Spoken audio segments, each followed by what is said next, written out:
Hi viewers, welcome to queen. Queen అంటే ఏ దేశానికో మహారాణి అవ్వాల్సిన అవసరం లేదు. ఒక 10 మంది ఆడవాళ్ళని లేదా ఎవరినైనా సరే ఇన్స్పైర్ చేయగలిగితే వాళ్ళే లీడర్స్, క్వీన్స్. సో అలా కేవలం సర్వసాధారణ గృహిణిగా ఉంటూ తన కాళ్ళ మీద తను నిలబడాలి అనుకొని స్టార్ట్ చేసిన ఒక చిన్న ఐడియా ఇప్పుడు 10 crores టర్న్ ఓవర్ని తీసుకొస్తుంది. మరి ఆ జర్నీ గురించి, ఆ స్టోరీ గురించి తెలుసుకోవాలి అంటే ఆ క్వీన్ శిరీషని కలవాల్సిందే. సో ఈరోజు మనతో పాటు శిరీష గారు ఉన్నారు. ఆవిడ బిజినెస్ గురించి, జర్నీ గురించి అడిగి తెలుసుకుందాం. నమస్తే అండి. నమస్తే అపర్ణ గారు. శిరీష గారు, మీ జర్నీ చాలా ఇన్స్పైరింగ్గా ఉంది. కానీ ఆ విషయం నాకు తెలుసు, చాలామంది వ్యూవర్స్కి కూడా తెలియాలి. కాబట్టి అసలు మీరు ఏం చేస్తూ ఉంటారు, మీ బిజినెస్ ఏంటి చెప్పండి. నేను computer embroidery machines sales, servicing, training ఇస్తూ ఉంటాను మేడం. నేను స్టార్టింగ్ హ్యాండ్మేడ్ జ్యువెలరీ ద్వారా నేను హ్యాండ్మేడ్ జ్యువెలరీ ట్రైనింగ్ ఇవ్వడం, అలాగే కంప్యూటర్ ఎంబ్రాయిడరీ వర్క్ ట్రైనింగ్ ఇవ్వడం ఇలా స్టార్ట్ చేశానండి. తర్వాత నెమ్మదిగా సేల్స్, సర్వీసింగ్ కూడా స్టార్ట్ చేశాను. ఓకే. సో అంటే మామూలుగా మీరు ఇంట్లో నేర్చుకొని ఇది మొదలు పెట్టారా? అంటే నేను స్టార్టింగ్ ఒక మిషన్ తీసుకున్నా మేడం. ఆ మిషన్ ద్వారా నేను ట్రైనింగ్ తీసుకుని ట్రైనింగ్ వెళ్ళినప్పుడు కొన్ని చిన్న చిన్న ఇబ్బందులు ఎదురైనాయి. కరెక్ట్గా ప్రాపర్గా ట్రైనింగ్ ఇచ్చేవాళ్ళు లేకపోవడం ఇలా. సో అందుకని నేను పర్ఫెక్ట్గా నేర్చుకున్న తర్వాత నేను కూడా ట్రైనింగ్ స్టార్ట్ చేశాను. ట్రైనింగ్ స్టార్ట్ చేసిన తర్వాత సెకండ్ స్టెప్ ఏంటంటే మిషన్ కావాలి. సో ఆ మిషన్స్ కూడా నేను కొంచెం మంచి ప్రైస్కి అందరికీ అందుబాటులో తీసుకురావాలని చెప్పి సేల్స్ కూడా స్టార్ట్ చేశానండి. అట్లా నా జర్నీ స్టార్ట్ అయింది. సో ఎప్పుడు స్టార్ట్ చేశారు ఇదంతా?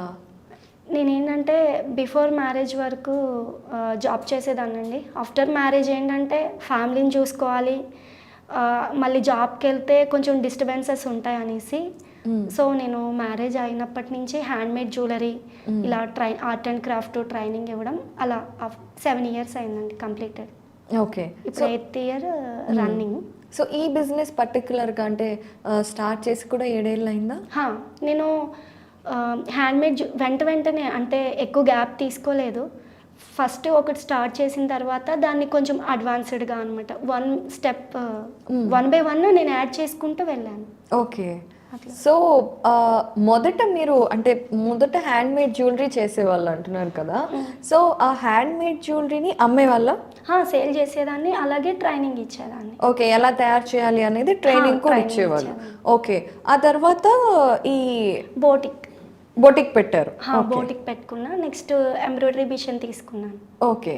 సో అంటే బోటిక్ తర్వాత కంప్యూటర్ ఎంబ్రాయిడరీ ట్రైనింగ్ స్టార్ట్ చేశానండి. ఓకే. సో అంటే మీరు ఫ్యాషన్ డిజైనింగ్ లాంటి కోర్స్ ఏం చేయలేదండి, నా ఫీల్డ్ అంతా డిఫరెంట్.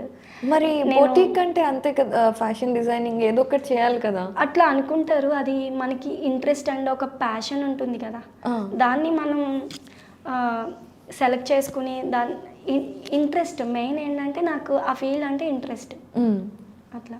సో మామూలుగా ఇంటి దగ్గర ఉండే అన్నీ నేర్చుకున్నాను, ఓన్గానే నేర్చుకున్నాను. సో శిరీష గారు, చాలా ఇంట్రెస్టింగ్గా ఉంది, చాలా క్వశ్చన్స్ వస్తున్నాయి. సో ఇప్పుడు మీరు నేర్చుకొని మీరు బొటీక్లో అవసరం అవుతుంది కదా అని సూయింగ్ మెషిన్ కొనుక్కున్నారు. Computer embroidery machine. Okay. Computer ద్వారా ఎంబ్రాయిడరీ చేసేది. ఓకే. అదే వర్క్ ఒక మనిషి చేయాలంటే 1 day పడుతుందండి. మనం మిషన్లో 3 hours చేసి ఇచ్చేయచ్చు కంప్లీట్గా. ఓకే. పర్ఫెక్ట్గా అండ్ తక్కువ ప్రైస్కి చేసి ఇవ్వచ్చు. ఓకే. సో ఇలా స్టార్ట్ చేసిన తర్వాత ఎప్పుడు అనిపించింది మీకు అంటే ఈ సేల్స్ అండ్ డిస్ట్రిబ్యూషన్స్లోకి వెళ్ళొచ్చు అని? అంటే ఎంబ్రాయిడరీ ట్రైనింగ్ కూడా నేను స్టార్ట్ చేశాను కదండి.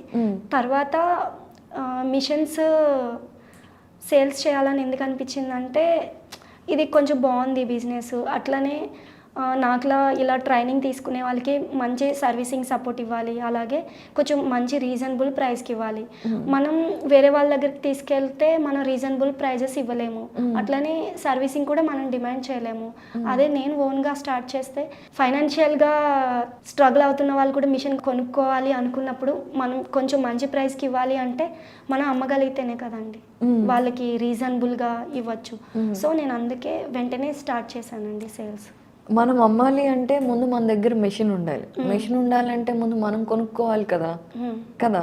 మరి మీకు ఆ పెట్టుబడి ఎక్కడి నుండి వచ్చింది? స్టార్టింగ్ అయితే నేను చాలా స్ట్రగుల్ ఫేస్ చేశాను. ఆహ్, మా హస్బెండ్, మా అత్తయ్య, ఇంకా మా బాబాయ్ వీళ్ళు ఫైనాన్షియల్‌గా సపోర్ట్ చేశారు. అలాగే నేను బయట రూ. 3 ఇంట్రెస్ట్‌కి తీసుకున్నాను. ఎంత డబ్బులతో స్టార్ట్ చేశారండి? ఈ బోటిక్ ఏదైతే ఉందో అది నేను 5,00,000తో స్టార్ట్ చేశానండి. తర్వాత రాను రాను టర్నోవర్ పెరుగుతూ వచ్చింది. అంటే నేను ఒకేసారి స్టార్ట్ చేయలేదు. చిన్నగానే స్టార్ట్ చేశాను. First single needle embroidery machine sale చేశా. తర్వాత నెక్స్ట్ నేను అప్డేట్ మల్టీ నీడిల్కి వచ్చిన. సో ఇప్పుడేంటంటే ఇన్వెస్ట్మెంట్ 80 lakhs వరకు అయిందండి. ఓకే. 80 lakhs వరకు ఇన్వెస్ట్మెంట్. బట్ స్టార్ట్ చేసినప్పుడు 5 లక్షలతో స్టార్ట్ 5 చేశారు. lakhs. అయితే శిరీష గారు ఇక్కడ చాలా ఇంట్రెస్టింగ్ విషయం ఏంటంటే మీకు హస్బెండ్, అత్తయ్య, మామయ్య అందరు సపోర్ట్ చేశారన్నారు కదా! మరి అంటే వాళ్ళు సపోర్ట్ వల్లే మీరు ఇక్కడి దాకా రాగలిగారా? లేదంటే మీ స్వయం కృషి, మీ డిటర్మినేషన్ చూసి వాళ్ళు మెచ్చి మీకు సపోర్ట్ చేశారా? అంటే ఇప్పుడు ఏదైనా చేయాలంటే ఫ్యామిలీ మెంబర్స్ సపోర్ట్ కంపల్సరీ అండి. కానీ ఓన్లీ ఫ్యామిలీ మెంబర్స్ సపోర్ట్ ఉంటే సరిపోదు. మనకి ఆ ఇంట్రెస్ట్ ఉండాలి, పట్టుదల ఉండాలి. కొన్ని ప్రాబ్లమ్స్ వస్తాయి. మనం ప్రాబ్లం వచ్చిందని అక్కడితో ఆపేయకూడదు. చేస్తున్న పనిని చాలా స్ట్రగుల్స్ ఉంటాయి. ఇప్పుడు ఒక లేడీ బయటకు వచ్చి చేసిందంటే చాలా స్ట్రగుల్స్ ఉంటాయి. మనం ఏంటంటే భయపడకుండా పాజిటివ్గా పట్టుదలతో ఆ సపోర్ట్ని యూజ్ చేసుకుని ముందుకెళ్ళాలి. అయితే సేల్స్ అండ్ డిస్ట్రిబ్యూషన్ అనేది చాలా కమ్యూనికేషన్తో కూడుకున్న విషయం. అంటే మంచి మంచి కమ్యూనికేషన్ ఒకటి, అంటే డిఫరెంట్ లాంగ్వేజెస్ రావాలి, అలాగే అందరితో బాగా మాట్లాడగలగాలి ధైర్యంగా మీరు అన్నట్టు. అప్పుడు మీరు మొదటి నుండి అలానే ఉండేవాళ్ళ? లేదండి, నేను అన్నీ నేర్చుకున్నానండి. 1 by 1 అన్నీ నేర్చుకుంటూ వచ్చాను. ఇప్పుడు ఈ ఫీల్డ్ ఏంటంటే మ్యాక్సిమం నార్త్ ఇండియన్సే ఉంటారు, టెక్నీషియన్స్ కానీ లేదా సేల్ చేసే వాళ్ళు కానీ. నాకేంటంటే తెలుగు, ఇంగ్లీష్ ఇవే వచ్చు, కానీ మ్యాక్సిమం హిందీ రావాలి. మనకి జనరల్గా హిందీ మెయిన్ కదండి, నేషనల్ లాంగ్వేజ్ కాబట్టి. సో ఏంటంటే హిందీ నేర్చుకోవడం 1 by 1. కొన్ని వర్డ్స్ తెలియకపోతే మా హస్బెండ్కి ఫోన్ చేసి అడిగేదాన్ని మీనింగ్. తను చెప్పేవారు విసుక్కోకుండా. అట్లా నేను అన్ని ఈవెన్ లాంగ్వేజ్ కూడా నేర్చుకోవాల్సి వచ్చింది అట్లా. సో మీకు బాగా ఛాలెంజింగ్ అనిపించిన టైమ్స్ ఏంటండి? ఎవ్రీడే ఛాలెంజింగ్ అండి. ఈ బిజినెస్లో ఎవ్రీడే ఛాలెంజింగ్. కాకపోతే ఏంటంటే ఒక సాటిస్ఫాక్షన్ ఉంది నాకు. నేను ఇష్టపడిన ఫీల్డ్లో నేను బిజినెస్ చేస్తున్నాను. నెక్స్ట్ ఇదేంటంటే నాకులా బిజినెస్ చేసుకోవాలి అనుకునే మహిళలకి సో ఇండైరెక్ట్గా వాళ్ళకి సపోర్ట్గా మంచి ట్రైనింగ్ కానీ, మంచి సర్వీసింగ్ కానీ, మంచి మిషన్ సేల్ చేయడం కానీ. ఓకే. సో ఈ ఇంటర్వ్యూలో ఇప్పటి వరకు చూసిన వాళ్ళందరికీ ఒక క్వశ్చన్ వచ్చి ఉంటుంది, ఈ అమ్మాయి ఇంత ధైర్యంగా చేసింది అంటే ఖచ్చితంగా హస్బెండ్ వాళ్ళతో పాటు పేరెంట్స్ సపోర్ట్ ఉండుంటుంది, మంచి గ్రాడ్యుయేషను, మంచి కమ్యూనికేషన్ అన్నీ ఉండుంటాయి అనేసి. సో ఒక్కసారి మీ ఎర్లీ చైల్డ్హుడ్లోకి వెళ్ళి ఒకసారి మీ పేరెంట్స్ గురించి, మీ చిన్నతనం గురించి చెప్తే ఇంకా ఇన్స్పిరేషన్ ఉంటుంది అని నాకు అనిపిస్తుంది. మాదైతే విలేజ్ అండి, ఈస్ట్ గోదావరి దగ్గర భైరవపాలెం మాది విలేజ్. అమ్మమ్మ వాళ్ళది వచ్చి యానం దగ్గర నీలపల్లి. సో మా పేరెంట్స్ ఇద్దరు భైరవపాలెంలో ఉంటారు. నేను పుట్టింది పెరిగింది కూడా అమ్మమ్మ వాళ్ళ ఇంటి దగ్గరే. అమ్మమ్మ, తాతయ్య, ఇంకా నాకు మావయ్యలు ఉన్నారు, 3 మావయ్యలు. వాళ్ళ 3 మావయ్యలు కూడా ఎడ్యుకేటెడ్. మా పేరెంట్స్ ఏంటంటే అన్ఎడ్యుకేటెడే. మా మదర్ చదువుకున్నారు బట్ 5th class వరకు. మా ఫాదర్ అన్ఎడ్యుకేటెడే. నన్ను పెంచింది మా తాతయ్య, అమ్మమ్మ, మామయ్యలు వీళ్ళందరూ ఏంటంటే కొంచెం చదువుకి ఫస్ట్ ప్రయారిటీ ఇచ్చేవారండి. మా విలేజ్లో ఏంటంటే అమ్మాయి అనగానే కొంత ఏజ్ ఎర్లీగా మ్యారేజ్ చేసేసేవారు అనమాట. పెళ్లి చేసేయాలి, అమ్మాయికి చదువు అవసరం లేదు అనే ఫీల్. మా టైంలో ఇప్పుడు మారారు, ఇప్పుడు డిఫరెంట్. ప్రతి అమ్మాయిని చదివిస్తున్నారు, జాబ్కి బయట దేశాలకు కానీ లేదా బయట రాష్ట్రాలకు కానీ పంపిస్తున్నారు. ఇప్పుడు డిఫరెంట్. కానీ నా చిన్నప్పుడు 30 years బ్యాక్ అమ్మాయి అనగానే కొంచెం బేసిక్స్ మినిమం చదివించేసిన తర్వాత మ్యారేజ్ చేసేయాలి ఇలా ఫీలింగ్తో ఉండేవారు. కానీ నేను పుట్టింది పెరిగింది అమ్మమ్మ తాతయ్య ఇంకా మావయ్య దగ్గర. మా మామయ్యలు ఏంటంటే ఎడ్యుకేటెడ్, వాళ్ళు అప్పుడున్న పరిస్థితుల్లో వాళ్ళు చాలా మంచిగా చదువుకున్నారు. మాకు కూడా వాళ్ళే ఇన్స్పిరేషన్ అండి.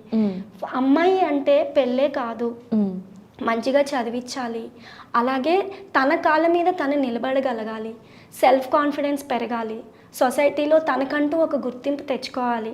ఇలా ఇన్స్పిరేషన్గా వాళ్ళు మాకు గైడ్ చేయడం కానీ సపోర్ట్ చేయడం కానీ ఫైనాన్షియల్గా కూడా. ఇప్పుడు నన్ను పెంచింది చదివించింది అంతా మా మామయ్యలే. నేను ఈరోజు ఇలా ఉన్నానంటే నా చైల్డ్హుడ్ మంచిగా ఉంది అంటే రీజన్ మా మామయ్యలు. వండర్ఫుల్ అండి, వండర్ఫుల్. నిజంగానే అంటే నన్నే కాకుండా వాళ్ళు ఎవరికైనా ఇప్పుడు అందరు ఇంట్లో వాళ్ళకి సపోర్ట్ చేస్తారు కదా, ఓకే మన వాళ్ళు కాబట్టి సపోర్ట్ చేస్తారండి, మన వాళ్ళు కాబట్టి గైడ్ చేస్తారు. ఇదంతా ప్రైమరీ, ఫస్ట్ ప్రయారిటీ. నన్నే కాకుండా చదువుకోవాలి అనుకుంటే రిలేషన్తో పని లేకుండా మా తాతయ్య కానీ మా మామయ్యలు కానీ మోటివేట్ చేయడం కానీ ఫైనాన్షియల్గా కొంచెం వాళ్ళు తోచిన సపోర్ట్ కానీ ఇలా చేశారు. ఇప్పటికీ కూడా వాళ్ళే నా ఇన్స్పిరేషన్ అండి. సూపర్ శిరీష గారు. ఇంకొక ముఖ్యమైన విషయం ఏంటంటే మనం చదువుకున్నాము, సెటిల్ అయ్యాము, ఇదంతా ఒక ఎత్తు అయితే మనం సంపాదిస్తున్నాం కదా, మనకి ఎంతవరకు ఖర్చు పెట్టుకుంటున్నాం అనేది కాదు, సొసైటీకి మనం ఏం చేసాం అనేది కూడా చూడాలని చెప్తారు. మెయిన్ మా చలమ్మయ్య నన్ను చదివించింది కానీ మ్యారేజ్ చేసింది కానీ ఆయన డాక్టరు, బట్ చాలా ఇన్స్పిరేషన్ డాక్టర్ అండి. అంటే ఫుల్ ప్లెడ్జ్డ్గా సొసైటీకి సేవ చేస్తారనమాట. నేను తన నుంచే చాలా నేర్చుకున్నాను.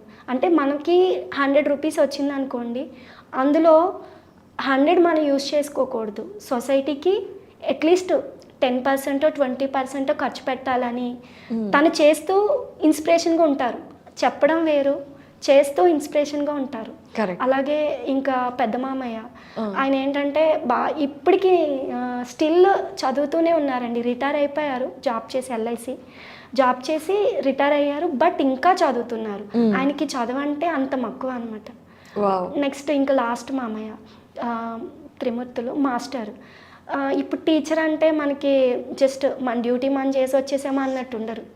అక్కడ స్టూడెంట్స్కి ఏదైనా తెలియకపోయినా చాలా మంచిగా ప్రతిదీ కమర్షియల్గా ఆలోచించకుండా హెల్ప్ చేస్తూ మనం ఇది కూడా చేయాలి, నాతో కూడా చేయిస్తారు అప్పుడప్పుడు. అందుకే కదా అంటే ఆ హెల్పింగ్ నేచరు, ఆ థాట్ ప్రాసెస్ ఉంది కాబట్టి మీకు ఐడియా వచ్చింది, నాలాగా ఇబ్బంది పడే వాళ్ళు ఇబ్బంది పడకుండా నేనే ఈ బిజినెస్ స్టార్ట్ చేసి తక్కువ ప్రైస్ లో ఇవ్వచ్చు, అంతే కదా. నెక్స్ట్ తాతయ్య అండి, మా తాతయ్య అయితే ఇప్పుడు లేరు, కోవిడ్లో వెళ్ళిపోయారు. So sorry. ఆయన అయితే చాలా గ్రేట్. నేను ఎక్కువ పెరిగింది నాకు పేరెంట్స్తో తక్కువేనండి, చాలా తక్కువ. నేను పెరిగింది అంత అమ్మమ్మ తాతయ్య మామయ్యలు. మా అమ్మమ్మ తాతయ్య నన్ను మంచిగా క్రమశిక్షణతో మంచిగా ఫ్రీడమ్ ఇచ్చి మంచిగా పెంచారు. కాబట్టి నేను నా టైం ఎక్కడా మిస్యూజ్ అవ్వలేదు. ఆఫ్టర్ మ్యారేజ్ అయిపోయింది. ఏం చదువుకున్నారు ఇంతకీ? నేను ఎంఎస్సి బీఈడి చేశానండి. వండర్ఫుల్. ఎంఎస్సి ఆర్గానిక్ కెమిస్ట్రీ చేశాను, అలాగే బీఈడి చేశాను. నేను జాబ్ కూడా ప్రైవేట్గా ఏం చేయలేదండి. సిఎస్ఐఆర్ ఐఐసిటీలో జాబ్ చేశాను హైదరాబాద్, సైంటిఫిక్ రీసెర్చ్. అక్కడ కూడా నా ప్లస్ నాకు పరిచయమైన ప్రతి ఒక్కరూ నాకు ఇన్స్పిరేషన్ అండి, నా లైఫ్లో కానీ జాబ్లో కానీ. అక్కడ ఉషారాణి గారు అని సైంటిస్ట్ అనమాట, ఆమె దగ్గర నేను వర్క్ చేశాను, మేడం దగ్గర. ఆమె కూడా నా ఇన్స్పిరేషన్. ఎప్పుడు ఏదో ఒకటి రీసెర్చ్ చేస్తూ అట్లా ఒక లేడీ అయి ఉండి ఫ్యామిలీని బ్యాలెన్స్ చేసుకున్నారు. అలాగే రీసెర్చ్ని కూడా ఎక్కడ కూడా లోటు లేకుండా కొత్త ప్రొడక్ట్స్ అంటే బయోపెస్టిసైడ్స్ ఇలా కొత్త ప్రొడక్ట్స్ రీసెర్చ్ చేశారు. ఆమె కూడా నా ఇన్స్పిరేషన్. అలాగే నేను చదువుకున్న కాలేజెస్ కానీ స్కూల్స్ కానీ అందరూ బిఫోర్ మ్యారేజ్ వరకు ప్రతి అమ్మాయికి ఫ్రీడమ్ ఉంటుంది, కానీ అదంతా ఒక ఎత్తు అయితే ఆఫ్టర్ కూడా ఆ ఫ్రీడమ్ అమ్మాయి ఎక్స్పెక్ట్ చేస్తుంది, కానీ అది అందరికీ దొరకదు, బట్ నాకు దొరికింది. ఎందుకంటే నేను ఏదైనా చేస్తానంటే మా అత్తయ్య కానీ మా హస్బెండ్ కానీ ఎప్పుడూ నో చెప్పలేదు. ఒక మాట చెప్తారేమని, నువ్వు ఎక్కువ రిస్క్ చేసుకోకు, హ్యాపీగా ఉండు, నువ్వు ఎక్కువ కష్టపడకు, అట్లా చెప్తారు, ఎందుకంటే నేను కంఫర్ట్గా ఉండాలని. కానీ ఫుల్ ఫ్రీడమ్ ఇచ్చారు ఫైనాన్షియల్గా కానీ, లేదా ఎలాంటి డెసిషన్ తీసుకున్నా ఎప్పుడు నో చెప్పలేదు ఇప్పటి వరకు. అందుకే నేను సక్సెస్ అవ్వగలిగాను. వండర్ఫుల్ అండి. అయితే ఇక్కడ ఒక చిన్న విషయం ఆశ్చర్యకరంగా అనిపించేది ఏంటి అంటే, ఇప్పుడు మామూలుగా అత్తయ్య మామయ్య ఎవరైనా సపోర్ట్ చేయటం వరకు ఓకే, అంటే చేయం ఏదైనా చేస్తా అంటే చేసుకోమ్మా అంటారు. కానీ డబ్బులతో కూడుకున్న విషయాల్లో సపోర్ట్ చేయడం అనేది చాలా రేర్గా జరిగే విషయం కదా. మరి అలా హస్బెండ్స్ అయినా అంతే కదా.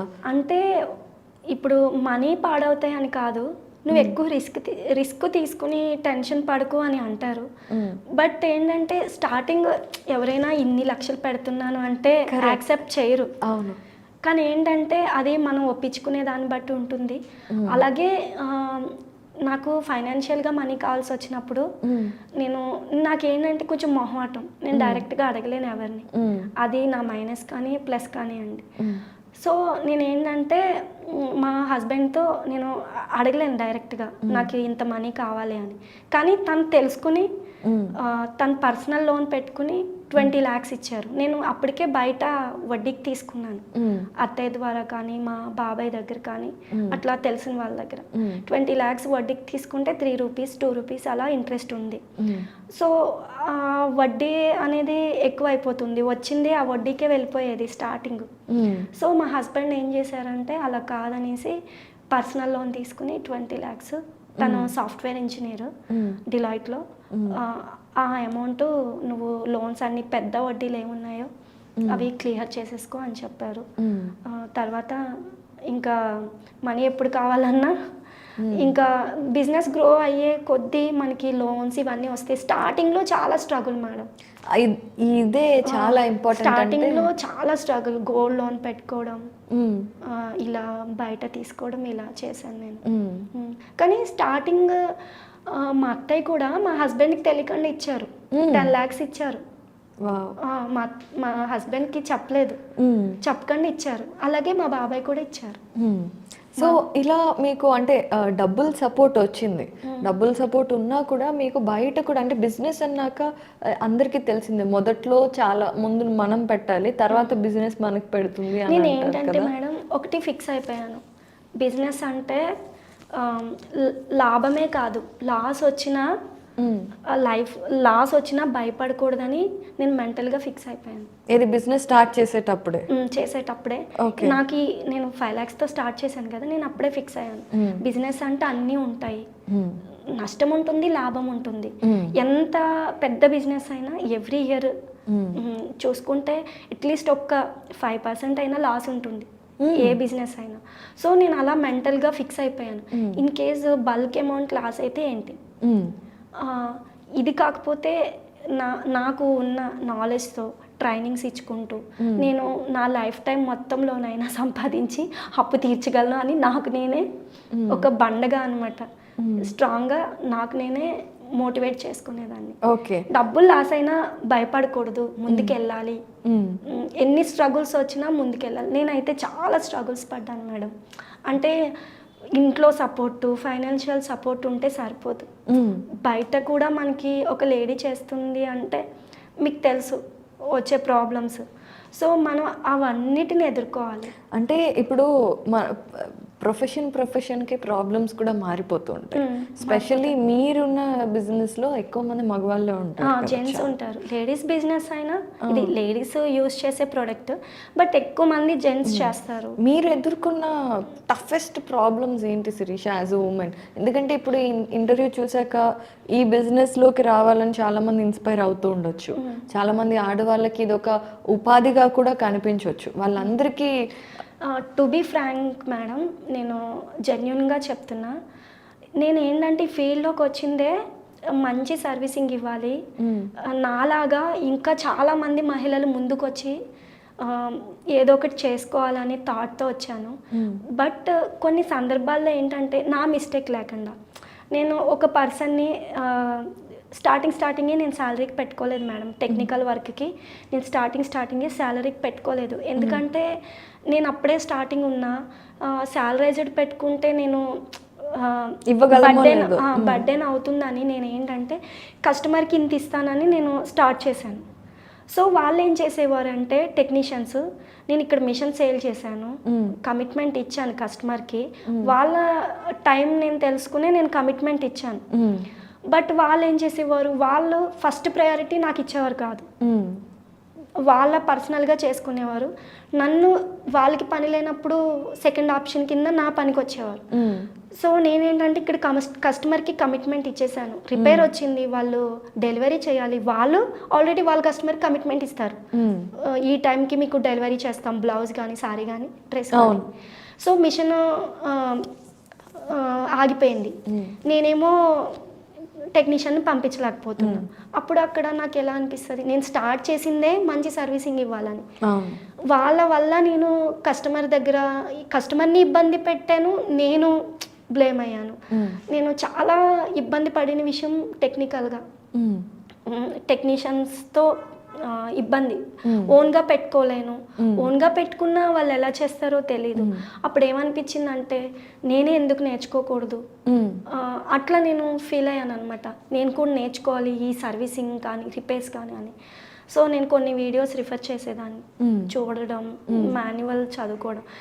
చిన్నవి అయితే నేను సపోర్ట్ చేయగలిగేదాన్ని, వీడియో కాల్లో కానీ ఫోన్లో కానీ, కొంచెం ఆల్టర్నేట్ మిషన్ రన్ చేసుకునేటట్టు టెక్నీషియన్ వచ్చే వరకు. నేను ఎక్కువ ఇబ్బంది పడింది ఎంప్లాయీస్ని మేనేజ్ చేసుకోవడంలో. తర్వాత నేను ఇంకా ఇలా కాదు, బిఫోర్ కోవిడ్ ఇలా కాదు, నాకు లాస్ అయినా పర్వాలేదు, నాకు ఎంప్లాయీస్ కావాలి. ఎక్కడ దొరుకుతారు మనకి తెలీదు. స్టార్టింగ్ నార్త్ ఇండియన్సే ఉంటారు, చాలా మందిని అడిగాను, ఎవరైనా ఉన్నారా, నేను ఇంత శాలరీ ఇస్తానని. ఆల్రెడీ వేరే చోట వర్క్ చేసే వాళ్ళని తెచ్చి పెట్టుకోలేము. సో అడిగితే అందరూ ఏమనుకుంటారు, నేను ఆల్రెడీ వాళ్ళ దగ్గర మిషన్ కొంటున్నా, టెక్నీషియన్ ఇస్తే ఇలా కాంటాక్ట్స్ వెళ్ళిపోతాయి, అట్లా థింక్ చేస్తారు కదా, ఎవరు ఇవ్వరు టెక్నీషియన్ని. నాకు అప్పుడు ఏం చేయాలో తెలియలేదు. చాలా నేనంటే చాలా స్ట్రగుల్స్ ఫేస్ చేశాను. ఇక్కడ అమౌంట్ ఎక్కువ ఇస్తున్నాను, మాట పడుతున్నాను, ఇక్కడ కస్టమర్ని కూడా ఇబ్బంది పెడుతున్నాను. అట్లా నాకు చాలా గిల్టీగా అనిపించేది. ఇలా కాదు, కొత్త వాళ్ళని తీసుకుని ట్రైనింగ్ ఇవ్వాలని నేనే డిసైడ్ అయ్యాను. నేను ఊరి నుంచి కూడా పిలుచుకున్నాను, మధ్యలో రిలేటివ్స్ ఉంటారు కదా, వాళ్ళని పిలుచుకుని ట్రైనింగ్ ఇద్దామని మనీ పే చేసి ట్రైనింగ్ పంపిస్తే కొంతమంది ఏం చేశారంటే వాళ్ళకి రాంగ్ గైడెన్స్ ఇచ్చేవారు. వీళ్ళు మా ఊరి నుంచి వచ్చారు కదా, ఎక్కువ ఏంటి నాకు ఇంకా పని రావట్లేదు, నేర్చుకోలేకపోతున్నానని లోపల ఫీలింగ్, చెప్పట్లేదు, టైం వేస్ట్ అవుతుంది, ఇది రాకపోతే ఏంటని వాళ్ళు ఉండలేదు. ఇద్దరు వచ్చారు, ఇద్దరు వెళ్ళిపోయారు. వెళ్ళిపోతే నా దగ్గర మిషన్ కొనుక్కున్న కస్టమర్ ఉంటారు కదా, వాళ్ళు సపోర్ట్ చేస్తామని చెప్పి వాళ్ళు వచ్చారనమాట. వస్తే నేను వాళ్ళకి ట్రైనింగ్ ఇప్పించాను. తర్వాత కోవిడ్ వచ్చింది, 3 months బ్రేక్ వచ్చింది. నేను ఇంకా ఇలా కాదంటే మా హస్బెండ్ చెప్పారు, ఎఫ్బీలో పోస్ట్ చెయ్యి, టెక్నీషియన్స్ కావాలని, ఎఫ్బీలో పోస్ట్ చేస్తే ఎవరొకరు వస్తారు, ఇంటర్వ్యూ కండక్ట్ చేద్దామని. నేను ఎఫ్బీలో గ్రూప్లో పోస్ట్ చేశాను, ఒక 10 members వచ్చారు, ఇంటర్వ్యూ చేశాను. అందులో ఒక అబ్బాయిని సెలెక్ట్ చేసుకున్నాను. తనకి ఆల్రెడీ బేసిక్స్ తెలుసు, సో మనకు అది ప్లస్ అయింది. తనకి 1 by 1 నేను ట్రైనింగ్ ఇప్పించాను, మీ సొంత డబ్బులతో, నా ఓన్ మనీతో ట్రైనింగ్ ఇస్తే తను చాలా డెడికేటెడ్గా చేశారు. నెక్స్ట్ ముంబై, మళ్ళీ బెర్నినా కంపెనీ వాళ్ళు కూడా ట్రైనింగ్ చాలా సపోర్ట్ చేశారు నాకు.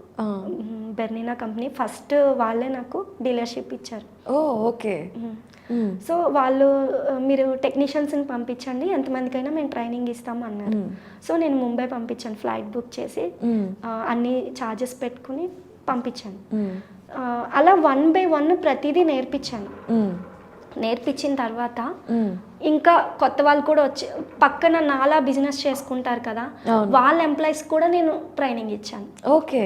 ఎందుకు చాలా మంది నేర్పించరు, వాళ్ళకి నేర్పిస్తే వాళ్ళది డెవలప్ అవుతుందని. కానీ నేను అలా అనుకోలేదు. అందరూ ఈ మార్కెట్లో అందరు చేసుకోవాలి, ఎవరి బిజినెస్ వాళ్ళదే, ఎవరి టాలెంట్ వాళ్ళదే. సో ఎవరు వచ్చి అడిగినా నేను ట్రైనింగ్ ఇస్తున్నాను. ఇప్పుడు మనం టెక్నీషియన్స్ కూడా ట్రైనింగ్ ఇస్తున్నాం. ఓకే. అలా నాకు చాలా మంది ఇప్పుడు ఆల్మోస్ట్ 15 members టెక్నీషియన్స్ ఉన్నారు, ఇబ్బంది ఏం లేదు. మెయిన్ నా బిజినెస్ ఇంత తక్కువ టైంలో ఇంత టర్న్ ఓవర్ అవ్వడానికి నా ఎంప్లాయీసే రీజన్. సో మంచి సర్వీస్ అనుకున్నారు. ఆల్మోస్ట్ నేనైతే 90% ఇవ్వగలుగుతున్నానండి, 100% అని నేను చెప్పను. ఎందుకంటే మనకు కూడా మిస్టేక్స్ ఉంటాయి, 10% మనం సాటిస్ఫై చేయలేము. ఇబ్బంది పరోక్షంగా కానీ ప్రత్యక్షంగా కానీ ఇబ్బంది పెడతాము. సో నేనైతే 90% నేను చేయగలుగుతున్నానండి. తర్వాత అందరూ మంచి టీం ఉంది మేడం. సేల్స్ కానీ, సర్వీసింగ్ కానీ, డిజైనింగ్ కానీ, ఈ ఎంబ్రాయిడరీ డిజైన్స్ కూడా మనమే ఓన్ బ్రాండ్ తయారు చేస్తున్నాం, అది కూడా ట్రైనింగ్ ఇస్తున్నాం. ఏపీ తెలంగాణలో మొట్టమొదట డిజైనింగ్ ట్రైనింగ్ ఇన్స్టిట్యూట్ మందే, కంప్యూటర్ ఎంబ్రాయిడరీ సాఫ్ట్వేర్. ఇప్పుడు వరకు 100+ మెంబర్స్కి ట్రైనింగ్ ఇచ్చాం. అంటే మిషన్తో పాటు వాళ్ళు కొత్త కొత్త డిజైన్స్ తయారు చేసుకుని వర్క్ చేస్తున్నారు. వండర్ఫుల్, చాలా ఇన్స్పైరింగ్ గా ఉంది. నా దగ్గర ఉన్న స్టాఫ్ ఏంటంటే మంచి టీం. నేను ఉన్నా లేకపోయినా కూడా వాళ్ళు మంచిగా ఆర్డర్స్ తీసుకోవడం కానీ, సప్లై డెలివరీ చేయడం కానీ, సర్వీస్ ఇవ్వడం కానీ నా ప్లస్ ఇప్పుడు నా స్టాఫే. సో ఎంతమంది ఉన్నారు మీ దగ్గర స్టాఫ్ ఇప్పుడు? టెక్నికల్ అయితే 15 మెంబర్స్ ఉన్నారు మేడం. మొత్తం కలిపి పార్ట్ టైం ఫుల్ టైం నేను రెండు బ్యాలెన్స్ చేస్తున్నా. అచ్చం ఎక్కువ మందిని పెట్టుకోలేము. Okay okay. So part time full time కలిపి 30 మెంబర్స్ ఉన్నారు మేడం. ఓకే. సో శిరీష గారు, అసలు ఈ కంప్యూటర్ ఎంబ్రాయిడరీ డిజైన్ మెషిన్స్ ఏవైతే ఉన్నాయో ఇది మామూలుగా ఇప్పుడు ఎవరైనా సరే ఈ ఉపాధిలోకి రావాలి అనుకున్నా కూడా వాళ్ళకి కొన్ని డౌట్స్ ఉంటాయి కదా. సో మామూలుగా ఒక మెషిన్ ఎంత ఉంటుందండి? 1,10,000 నుంచి starting. Okay. 10 lakhs up to 10 lakhs ఇంకా ఉంటుంది. ఓకే. సో దానిలో ఉండే అప్డేట్మెంట్స్, features, time, in time, work తొందరగా అయిపోవడం కానీ ఇట్లా. సో మీరు నెలకి ఎన్ని అమ్మగలుగుతారు, ఎన్ని అమ్ముతూ ఉంటారు? అంటే సీజన్ని బట్టి మేడం. ఒక్కొక్కసారి యావరేజ్ 15 to 20 సేల్ చేస్తాను నేను. Okay. Multi needle. Okay. Multi needle ఏంటండి మల్టీ నీడిల్ అంటే? నేను స్టార్ట్ చేసిందే single needle machine madam. But ఇప్పుడు ఏంటంటే మనం సారీలో 6 కలర్స్ ఉన్నాయి, మనకి బ్లౌజ్ మీద 6 కలర్స్ వర్క్ అయిపోవాలి. సో సింగిల్ నీడిల్ ఏంటి, థ్రెడ్స్ చేంజ్ చేసుకుంటూ ఉండాలి. అదే మల్టీ నీడిల్ 12 నీడిల్స్ 15 నీడిల్స్ అని మల్టీ నీడిల్ మిషన్స్ వచ్చినాయి మార్కెట్లోకి. అవి మనం ఒకేసారి కలర్ చేంజ్ చేయకుండా ఆటోమేటిక్గా ఒకేసారి 6 కలర్స్తో కూడా మనం వర్క్ చేసుకోవచ్చు. ఓకే. సో ఫాస్ట్గా అయిపోతుంది, ఇంకా ఫాస్ట్గా అయిపోతుంది బ్లౌజ్ అని, వర్క్ అనేది తొందరగా కంప్లీట్ అయిపోతుంది. ఓకే. సో ఇప్పుడు ఇలాంటి మెషిన్స్ మీ దగ్గర కొనుక్కున్న వాళ్ళందరూ వాళ్ళు ఎంబ్రాయిడరీ అవన్నీ చేసుకొని వాళ్ళకి ఇండివిజువల్గా అయినా బిజినెస్ పరంగా షాప్ లేదా ఇంట్లో బొటీక్స్లో వాటన్నిటిలో ఓకే అట్లా చేసుకుంటున్నాను. ఓకే. ఇది యాజ్ అ ఉమెన్ అంటే ఒక మహిళగా ఇప్పుడు ఇంట్లో చాలా మంది గృహిణులు ఉంటారు, లేదంటే ఇప్పుడే డెలివరీ అయ్యి తర్వాత ఒక చిన్న చిన్న పిల్లలు ఉన్న వాళ్ళు వాళ్ళకి కంఫర్టబుల్ గా ఉంటుంది. సో వాళ్ళ ఫ్యామిలీని బ్యాలెన్స్ చేసుకోవచ్చు, అలాగే మంచి ఇన్కమ్ ఎర్నింగ్ చేయొచ్చు. 10,000 నుంచి 1 lakh కూడా ఎర్నింగ్ చేస్తున్నారు నా కస్టమర్స్. ఓకే. సో మీరు మామూలుగా మీ లైఫ్లో ఇప్పుడు ఈ బిజినెస్లో మీ బిగ్గెస్ట్ అచీవ్మెంట్ ఏంటి? నా బిగ్గెస్ట్ అచీవ్మెంట్స్ చాలానే ఉన్నాయి మేడం. ఎందుకంటే నా అచీవ్మెంట్, నిజమైన అచీవ్మెంట్ నేను ఎప్పుడు అనుకుంటానంటే నా కస్టమర్ సక్సెస్ అయినప్పుడు, నా దగ్గర మిషన్ కొని వాళ్ళు సక్సెస్ అయితే అది నా రియల్ అచీవ్మెంట్. సో బిజినెస్ పరంగా నా అచీవ్మెంట్ అంటే బ్రదర్ డీలర్షిప్. ఏంటండి? Brother computer embroidery machines dealership వచ్చింది. సో నా జర్నీ కూడా బ్రదర్ మిషన్తోనే స్టార్ట్ అయింది. ఎలా? నేను స్టార్టింగ్ కొన్నదే Brother embroidery machine. Okay. So నేను ఏ మిషన్ అయితే కొన్నానో ఆ మిషన్ నాకు డీలర్షిప్ వచ్చింది. అది నా బిగ్గెస్ట్ అచీవ్మెంట్. నెక్స్ట్ చాలామంది నా క్లయింట్స్ ఉంటారు కదా, వాళ్ళు హార్ట్ టచింగ్ క్లయింట్స్ కూడా చాలామంది ఉన్నారు. వాళ్ళు అంటే వాళ్ళ కొన్ని పర్సనల్స్ ఉంటాయి కదా, అవును, ఫైనాన్షియల్గా కానీ ఫ్యామిలీలో కానీ స్ట్రగుల్స్ అవుతూ ఇప్పుడు నిలబడి వాళ్ళకంటూ ఒక ఫ్యామిలీని లీడ్ చేయగలుగుతున్నారు, ఫైనాన్షియల్గా సపోర్ట్ చేయగలుగుతున్నారు, ఫ్యామిలీని లీడ్ చేసుకోగలుగుతున్నారు. అంటే అలా అలా ఉన్న కస్టమర్స్ నా అచీవ్మెంట్, అది కూడా నా అచీవ్మెంటే. అలాగే హెచ్ఎస్డబ్ల్యూ ఎంబ్రాయిడరీ, మల్టీ నీడిల్, రీకోమా, వీటికి నేను ఆథరైజ్డ్ డీలర్, ఇది కూడా నా అచీవ్మెంట్. నారీసేన వాళ్ళు 2022 మార్చ్లో ఉమెన్స్ డేకి అవార్డు ఇచ్చారు, ఉమెన్ ఎంటర్ప్రెన్యూర్ అవార్డు, అది కూడా అచీవ్మెంట్. వండర్ఫుల్ శిరీష గారు, అంటే చాలా చక్కటి అచీవ్మెంట్స్ ఉన్నాయి. సో అలాగే చాలా స్ట్రెంగ్త్ కూడా ఉంది. ఆ పాజిటివిటీ, స్ట్రెంగ్త్, ధైర్యం లేకపోతే ఇంత దూరం రావటం అనేది చాలా కష్టం. సో మీరు కూడా చాలా మందికి ఇన్స్పిరేషన్గా ఉన్నారు కాబట్టి ఇప్పుడు క్వీన్ ఇంటర్వ్యూ చూస్తున్న వాళ్ళందరికీ ఏదైనా ఇంట్లో ఉండి ఏదైనా ఉపాధి చూసుకుందాము అని కానివ్వండి, లేదంటే ఉమెన్ ఎంటర్ప్రెన్యూర్గా ఎదుగుదాము అనుకున్న వాళ్ళకి కానివ్వండి, మీరేం చెప్తారు? నేనేంటంటే ఎప్పుడు చెప్పినా ఒకటే చెప్తా, పాజిటివ్గా ఉండాలి. నెక్స్ట్ మనం ఏదైనా స్టార్ట్ చేసామంటే ఎండింగ్ వరకు వదలకూడదు. మధ్యలో చాలా ప్రాబ్లమ్స్ వస్తాయి, ఆ ప్రాబ్లమ్స్కి మనం బెండ్ అయ్యి దాన్ని వదిలేయకూడదు. కంటిన్యూ మనం చివరి వరకు అది సాధించే వరకు వెళ్ళాలి. అండ్ అక్కడితో ఆగిపోకూడదు, ఇంకేమైనా ఉందా, ఇంకా ముందుకు వెళ్ళాలి.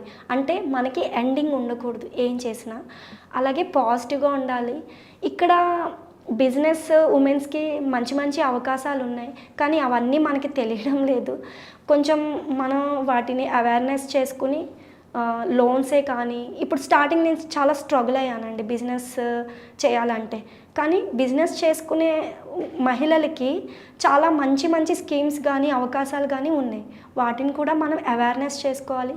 అలాగే మనకి నచ్చిన రంగంలో మనకి ఇంట్రెస్ట్ ఉన్న ఫీల్డ్ని ముందుకి డెవలప్ చేసుకోవాలి. ఇక్కడ మనీ సంపాదించడం వల్ల ఏంటంటే ఇన్కమ్తో పాటు మనకి ఒక కాన్ఫిడెంట్ అనేది వస్తుందండి. సో మనం మనీకి ప్రయారిటీ కాకుండా మనం టార్గెట్ ఎలా ఉండాలంటే మనం సాధించాము, ఇది మనకి వచ్చింది, ఏదో ఒకటి సాధించాలనే పట్టుదలతో ముందుకెళ్ళాలి. ఇదే నా సలహా. శిరీష గారు చాలా సింపుల్గా చాలా కరెక్ట్గా చెప్పారు. నిజమే, ఏదైనా సరే మనం ఒకటి పట్టుకున్నాము అంటే ఎన్ని దెబ్బలు తగిలినా పోరాడుతూ ఎదురెళ్ళగలిగితేనే విజయం. సో క్వీన్స్ అంటే అదే కదా, రాణులు యుద్ధాలకి ఎదురెళ్తారు, ఎన్ని తుఫాన్లకైనా ఎదురెళ్తారు, భయపడకూడదు, మెయిన్ భయపడకుండా నిలబడతారు.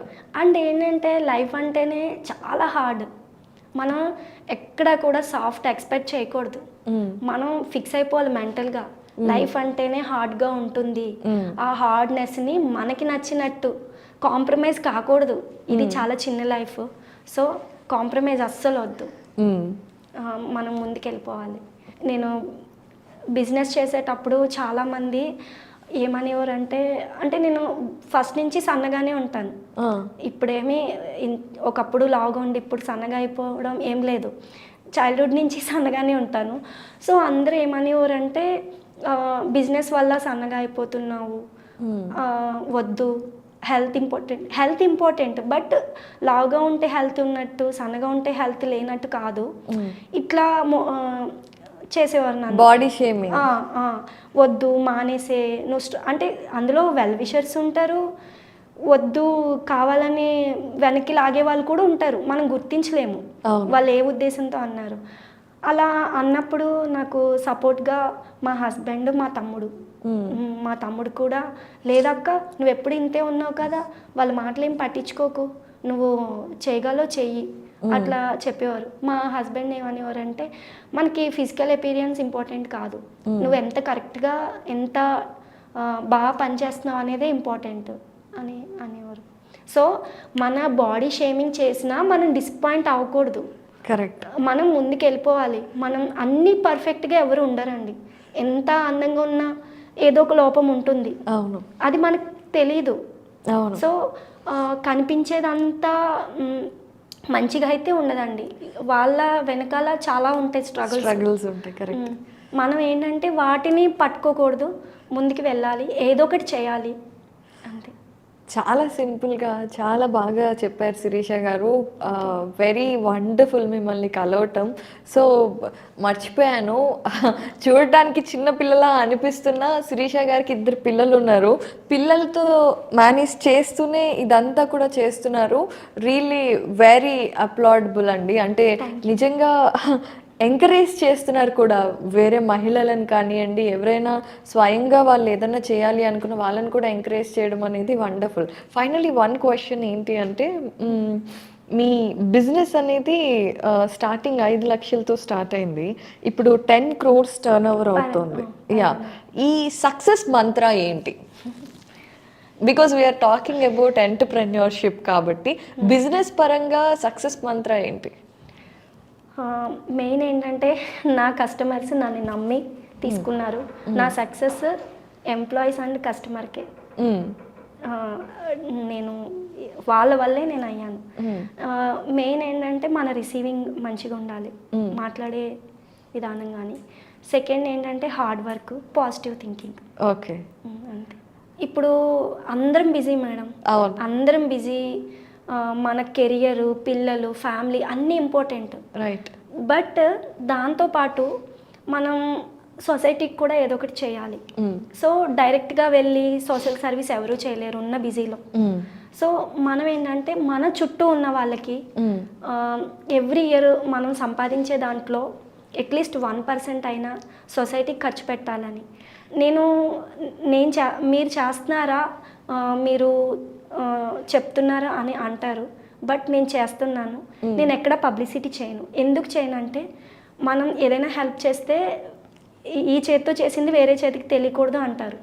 బట్ అట్లా అని కాదు, మనం చేసేది చేసుకుంటూ వెళ్ళిపోవాలి. ఎక్కడా మనం పబ్లిసిటీ చేయనవసరం లేదు. బట్ మనం సంపాదించిన దాంట్లో అట్లీస్ట్ 1% అయినా సొసైటీ కోసం యూస్ చేయాలని నా రిక్వెస్ట్ అండ్ నా సజెషన్. నేను నేర్చుకున్నది నేను కూడా చేస్తున్నా. Wow, wonderful. నిజమే, అంటే మనం ఎక్కడి నుండి తీసుకున్నామో అక్కడికి గివ్ బ్యాక్ ఇవ్వటం అనేది చాలా ఇంపార్టెంట్. మనతో పాటు మన చుట్టూ ఉన్న వాళ్ళు బాగుంటేనే కదా మనం ఆనందంగా ఉంటాము. ఈవెన్ కోవిడ్లో మేడం, చెప్పకూడదు, కోవిడ్లో మన షాప్ దగ్గరికి వస్తారు కదా, షాప్ బంద్ అయిపోయింది.